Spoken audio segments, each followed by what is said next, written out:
Hello everyone and welcome to the Ultimate Farming Simulator Farm Building Tutorial Series. In the first episode here today, I'm going to be talking you through the basics and even some advanced landscaping tool techniques. By the end of this video, I want to teach you guys how to make an area workable for you to build a farm using the leveling tool, how to use the slope tool to create ramps and areas of elevation for your farm, how to use the smooth tool to eliminate bumps or rough areas you may have on your farm, and how to use the raise and lower tool to do some very special things like add ponds and rock walls to your farm.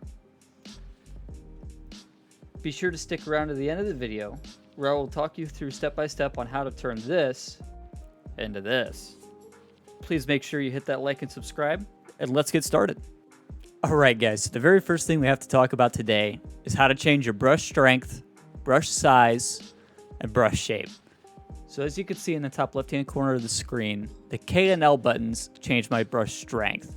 And if you look closely at the dot in the center of the screen or where my cursor is, that kind of changes colors as I hit L to go up in strength.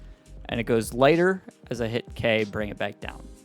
Next thing is N and M. Those change our brush size. M is going to make it larger, N is going to make it smaller. On controller, just look in the top left-hand corner of your screen and you'll see the same thing with the corresponding buttons that you're supposed to press.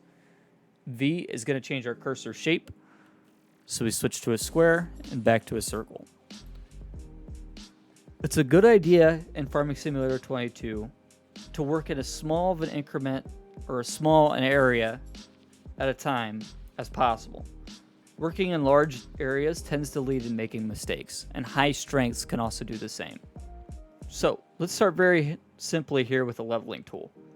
This one's honestly kind of self-explanatory, but the hard part is really finding a good area on a map with enough space to build a farm, and also working out height and which you want to level off of. So as you can see, this area right here is completely a hill. Say we want to start leveling up here. Kinda wherever you put your cursor is where it's going to level. So if I hit here, as you can see, we did just raise the elevation a little bit. So you want to try to keep it consistent. Work in an area. Work out your edges. And figure out how much land you need. It doesn't hurt to try to make steps sometimes, like this, when trying to create like a pathway to go up to like, say, a higher elevation area on your farm. Something like this. What you could do with these steps is kind of come in with the softening tool and level it out. The other thing you could do with the softening tool is lighten up these edges like this. Which I guess brings us straight into the softening tool. The softening tool really is one of the most powerful tools in the game. It can really help you just even out a lot of mistakes you may have made, or a lot of hard edges you may have. It could also be really helpful if you've placed a building and it's created a hard edge. Let me take you over to a building that I have with a hard edge. So here we are at a hard edge. As you can see, it's basically just a crease between here and here. Now the main problem is I could come in here with the softening tool and it does kind of help, but as you can see, it's still there. There's still a line and it just doesn't look quite right. So what we need to do is demolish the silo. This is going to cost us quite a bit of money, but that's okay. Go back into the softening tool, turn brush size and brush strength up as needed, and start smoothing out again. While the silo is gone, we might as well come over here to some of these other edges that we probably couldn't have seen before, but obviously we do now, and start softening these out.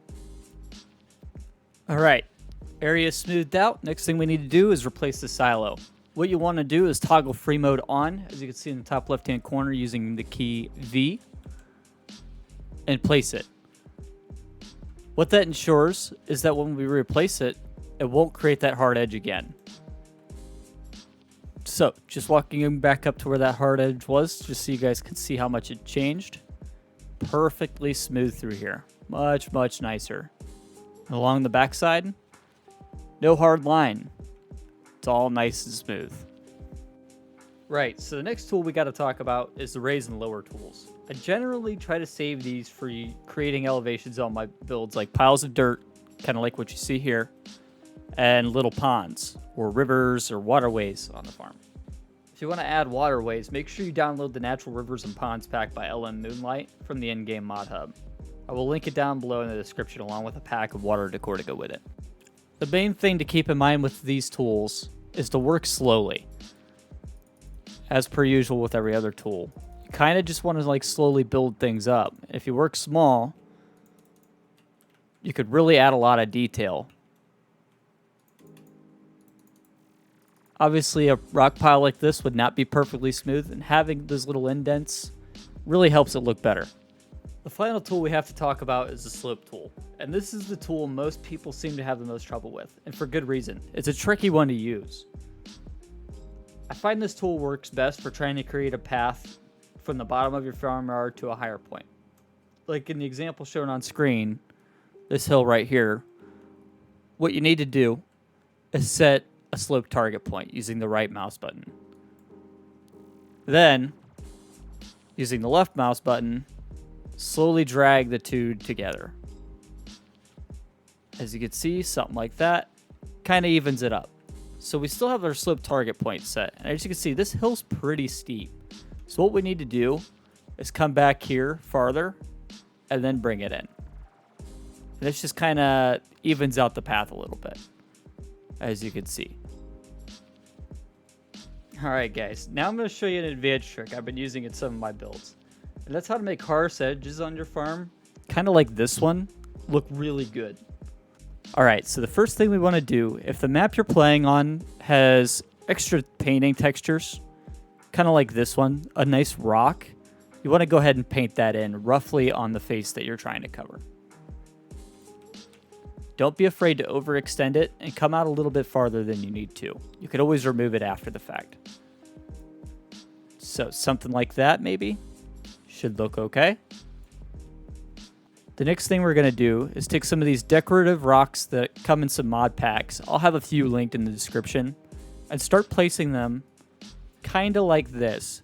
Be sure to randomize which rocks you're using and kind of just chuck them in as close to the wall as you can. Don't be afraid to kind of make shapes with it, spin the rocks around so that way you can use different sides of the rocks. Don't be afraid to repeat rocks that you've already used, but turn them slightly. And just kind of work your way along building a wall. Right, so rocks are placed. Perfect. Let's get some bushes and kind of start sprinkling them in. Be pretty random with it. Don't be afraid to use the same bush twice, but keep them small, keep them patchy, and just kind of blend them in, something like that. You could also just add some towards the top, kind of wherever you see fit. Also, flowers work really well for this as well. Don't be afraid to mix some of those in as well. Something like that. Okay, perfect. Next, just take your grass and fill in around. Don't be afraid to be kind of random, kind of scattered once you get close to the rocks. Just kind of breaks it up a little bit. Don't be afraid to put some grass into the rocks. And there you go. Should end up looking something like that. And that is perfect. I think that just adds so much more detail to a build if it looks like it's being supported. You know what I mean? You can have some buildings on a hillside like this. Adds elevation to your farm. And I just think it looks awesome. Let me know what you guys think in the comments section down below. Alright guys, so I hope you found this video helpful or informative. And if you did, be sure to like and subscribe. And leave a comment down below, letting me know what other kinds of tricks you might like to see. With all that being said, we'll see you in episode 2. Take it easy. Bye now.